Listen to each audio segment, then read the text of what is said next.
நீங்கள் child எஜுகேஷனுக்காக mutual fund invest பண்ணணும்னு சொல்லும்போது யாராவது வந்து இதுதான் சைல்டு கேர் பிளான், இதுதான் சில்ட்ரன் பிளான் அப்படின்னு சொல்லும்போது அதுதான் உங்களை ஈர்க்கும். இது ஈக்விட்டி ஃபண்டா, இது ஹைபிரிட் ஃபண்டா, இதை விட பெட்டர் ரிட்டர்ன் கொடுக்குற ஃபண்ட்ல நான் இன்வெஸ்ட் பண்ண முடியுமா அப்படின்னு யோசிக்க மாட்டீங்க. சைல்டு பிளான் அப்படின்னு சொன்னோடனே அந்த பேருக்காக விழுந்துருங்க. அப்படி பண்ணவே கூடாது.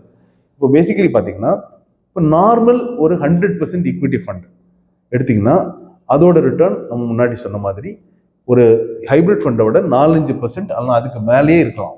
ஸோ ஆனுவல் பேசிஸில் 4-5% நீங்கள் பார்த்துக்கிட்டிங்கன்னா 10 வருஷம் பேசிஸில் அந்த 4-5% டிஃப்ரென்ஸே 10 வருஷத்தில் ஆல்மோஸ்ட் 80% அல்ல 90% அப்சல்யூட் ரிட்டர்ன் டிஃப்ரென்ஸ் அவ்வளோவா இருக்கும். ஸோ அதனால எந்த ப்ராடக்ட்ல நீங்கள் போட்டிங்கன்னா லாங் டேர்மில், ஏன்னா நீங்கள் இன்வெஸ்ட் பண்ண போகிறது ஹையர் எஜுகேஷன்னா 7 வருஷம் 10 வருஷம் 15 வருஷத்துக்கு இன்வெஸ்ட் பண்ணுவீங்க. ஏன்னா அஃப்கோர்ஸ் நீங்கள் ஸ்கூல் பிரைமரி எஜுகேஷன் ஸ்டேஜில் இருக்கும்போதே குழந்தைக்காக இன்வெஸ்ட் பண்ண ஆரம்பிச்சிருவீங்க.